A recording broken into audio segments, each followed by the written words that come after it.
Today's fly I'm going to be tying is this little shrimpy, buggy shrimpy pattern I came up with. I developed this fly in particular for redfish cruising up in the shorelines and down oyster bars where it's real shallow. Need to make a delicate presentation, but I still need the fly to get down. And this one kind of did it all for me. You see the little profile from the back, the area that the fish will kind of see, and then the side profile. It's just a really buggy, shrimpy little fly. So, we're going to be using Gamakatsu SL45 bonefish hooks, size 4. If you need a bigger hook for a bigger fly, feel free. For my weight, I'm going to be using the fish skull shrimp and craytails. For the size 4 hook, I'll be using a small. These little tails add the right amount of weight and also give me the profile I'm looking for. Material-wise, we will be using some polar fiber brush, 3/4 inch size. This is a 2-tone brush in this one. Really like it because as I rotate this, you can see the real fine highlights of flash material in it. Doesn't overdo the flash, but it adds just enough to add some realism to it. Then some 1/2 inch lively legs streamer brush. It's synthetic material with the legs built into it. Really like this for some shrimp and crab patterns. And then we will also be using our standard polar fiber. So first thing we're going to do is we're going to tie our weight in, our little shrimp and craw tail. That is made by fish skull. So we attach our thread. Move about halfway back down the hook shank. And give yourself a little thread base on here. Not a whole lot. I don't need to bulk it up too much. But one wrap down, one wrap back. All right. This tail, as you can kind of see from this profile, has a little tie-in shank on it. And it's got a bend in that tie-in shank. So you can see it comes out and then bends up. So I'm going to attach it where that bend is just behind the actual hook eye when I lay it in. What that does is I rotate this around, you can kind of see it gives me space between the tail and the hook eye to attach my leader. Tie down the shank of that tail, keeping it right on top of my hook shank.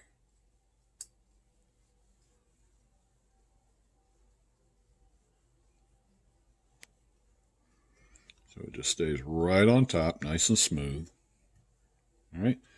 Now, once I get that done, I'm going to use some Solar Res Thin Hard. I'm just going to coat where I tied that tail in at. Thin layer.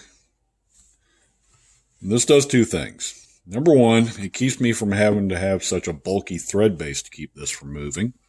And number 2, it keeps the tail from moving. Take my bodkin, just kind of smooth it out. It's going to lock that tail in, and even when the fish eats it, it doesn't get moved out of place. Hit it with the light to cure it. Really love this Solar Res product. It cures well. It cures hard unless you get the flex material, of course. But it's done. There's no tackiness. I don't have to go back in and clean it off or anything. All right. So my tail's on there. Now this is designed, move that out of the way, where because that tail is pulling the weight down, this fly is going to ride hook point up, which is how I want it. All right. So now I'm going to move my thread back to right at the hook bend. And the first material we're going to attach is our polar fiber brush, streamer brush. All right. I'm just going to go in here on the side and tie it in. Try to avoid hitting the hook point with your thread because these Gamakatsu hooks will cut it in a hurry. All right, move my thread out of the way. Now, I'm going to wrap the hook shank. I'm going to palmer this around the hook shank. But as I do so, I'm going to pull my material back. See how it's now forcing it to flow back? It does two things. Number one, it keeps the flow of the fly where I want it. And number two, it keeps the materials from getting caught under each wrap as I move it forward. I'm going to give it 3 wraps. Whoa, see? And that's what we're talking about. Okay, fly rescue here. Hold your material. Somehow I nicked that. I'll just reattach my thread real quick. Don't have to restart the entire fly just because you make a mistake and hit that hook point.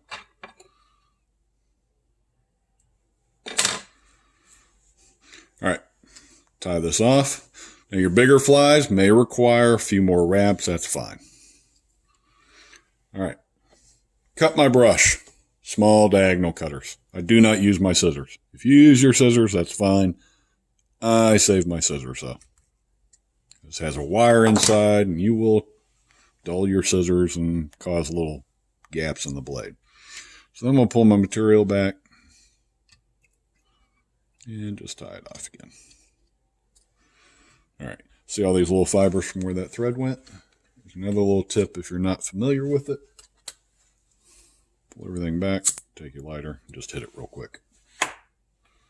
All right, next thing, I have my tail. You can see it's wrapped around. If you get any fibers caught in the little hook gap there, just take your scissors, pluck it out and around a little bit. All right. Next thing I'm going to do are my eyes. I've got 40-pound mono. I'm going to take a piece of 40-pound mono and I'm going to fold it in half. Crimp it a little bit down at the bottom of my fingers. Then I'm going to take my lighter, burn my mono back a little to make my eyes. Make the eyes what size you want. I don't need huge eyes on this fly. Just a little more. All right. I'm going to let that dry for just a second. It doesn't take long for mono eyes to dry. And then my personal preference, I'm going to use a Coppet marker. E18 is the color. It's copper. I like the copper for my shrimp eyes for my area because I think it gives them a very realistic look to them. And I'm just going to color those eyes.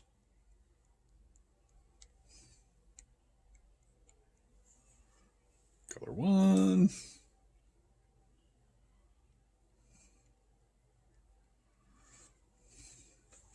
Get around the whole thing. You can use whatever color shrimp eyes you want. Black, blue, red, pink, yellow. I don't care. Pearl. I just like copper for my area. All right. Got my pupils done as far as coloring them. Once again, I'm going to use the Solar Res Thin Hard formula. I love these little spouts on them because it allows me to take it and just apply a drop of material over my pupil. Boom, hit it with the light.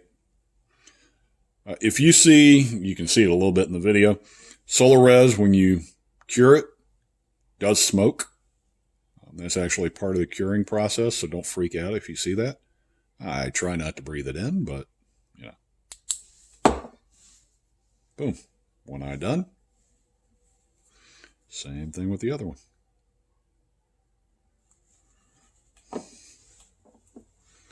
You can move that around. It'll kind of self-level a little, and then boom, hit it with the light.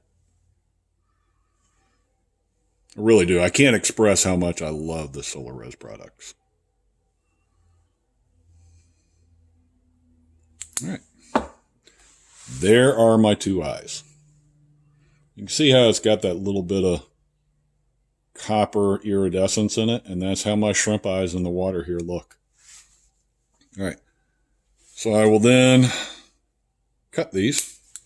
So I have two. Now I'm going to attach them. I want to kind of measure it where these eyes are about 3/4 of the way through my tail material. I don't want them all the way out. I want them up in here. Measure that. I'm going to put a little bend in that mono so it kicks out some. You see now when I hold it, the eye kicks out some. Then, take a pair of pliers. Flatten the part of the mono you're going to tie in. Little trick. It will keep that mono eye from trying to spin around the entire hook shank. Now you have flat going in there. And it just ties in much nicer than round mono.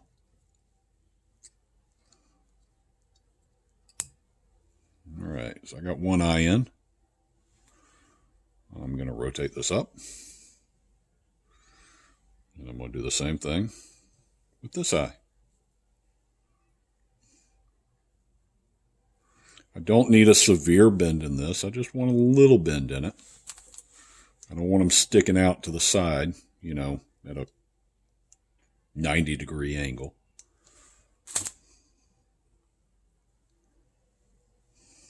Boom. Tie it in on the other side.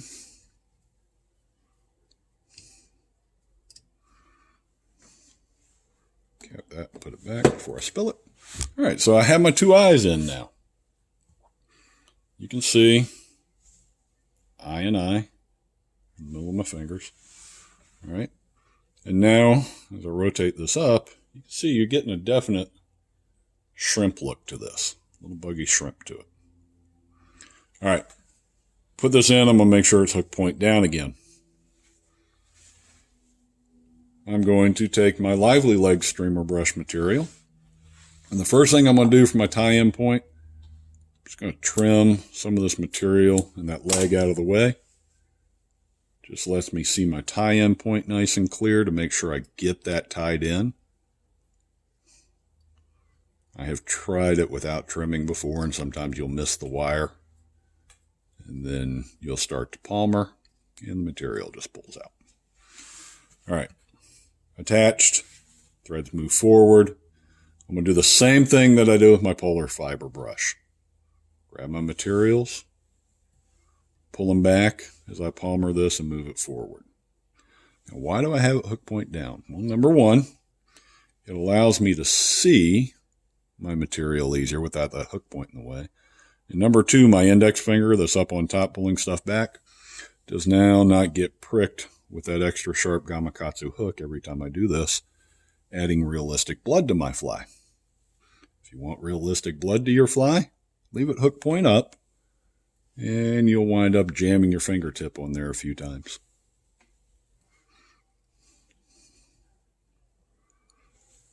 All right.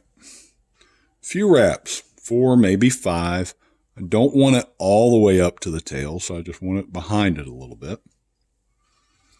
I'm going to tie it off. Don't worry about the legs. If you get some facing forward like I have here, just tie it off. All right. Go in here and trim my material again. Cut it off. All right. Now, grab all of that material. Use your fingers. Pull it back. And then tie it back.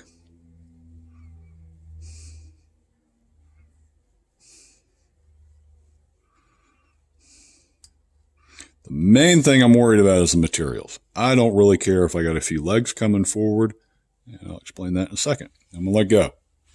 Now, because this is going to ride hook point up, the whole bottom of this fly is just getting trimmed flat.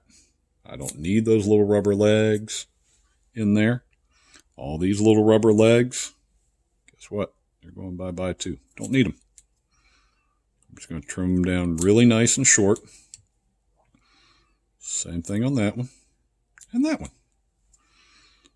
I'll pull these out, just kind of see how they're laying. This one I'm not going to trim down quite as much.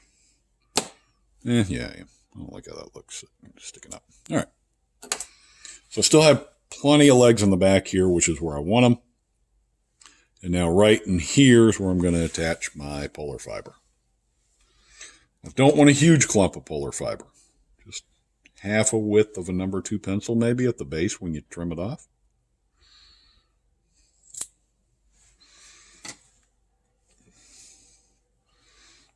All right, so cut you a little clump of polar fiber. And then we're going to clean it. Go down here to the base. I'm going to hold it tight with one hand. I'm just going to go in here and pick all those little under fur out. Then I'm going to hold it at the base. And I'm going to do the same thing up top. So I have a nice, uniform, clean profile without some wild hair sticking out somewhere. All right? See, as I taper it, it's got a nice little tapered profile to it. Go down here. I'm going to trim my base even. All right. Polar fiber is slick, guys. If you try to tie this in at just the base right off the bat, a lot of times it will slip and come out from under your thread. So I move my thread back, and I'm going to tie it in a little behind. Now, I can pull that back as I need to make sure my material's behind the hook eye.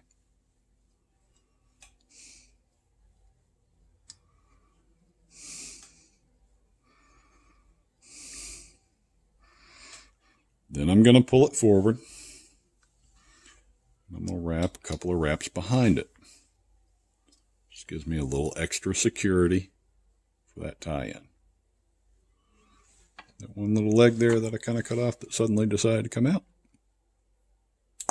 Get rid of it. All right. Whip finish.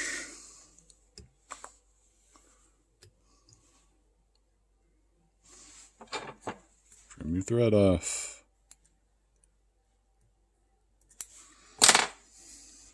Now you can use head cement. I'm finishing my flies off now. Solar Res Bone. Thin, very hard, and I love it instead of head cement because I have no drying time. It cures in about, they say 10 seconds. I think it takes less than that. But I don't have to worry about it, and it's a lot harder than the head cements I've found, so my flies have been lasting a lot longer. Kick it off.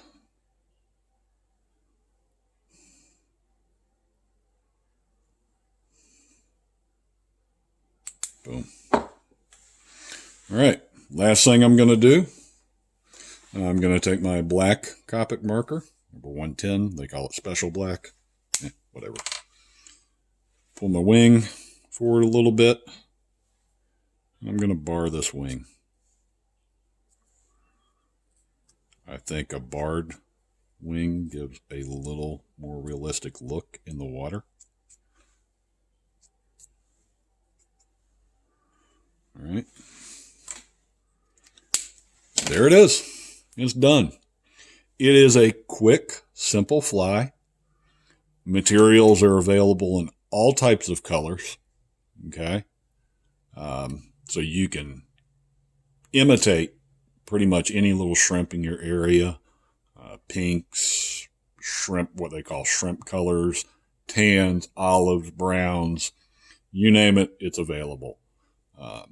All the Just Add H2O products are through R&D Fly Fishing.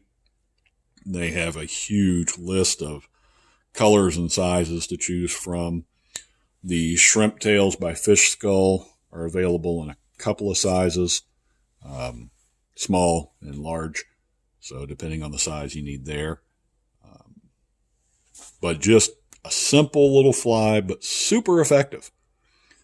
Like I said, it casts very easy. It's got a lot of movement in the water. And my redfish have been crushing it. Hope you enjoy it.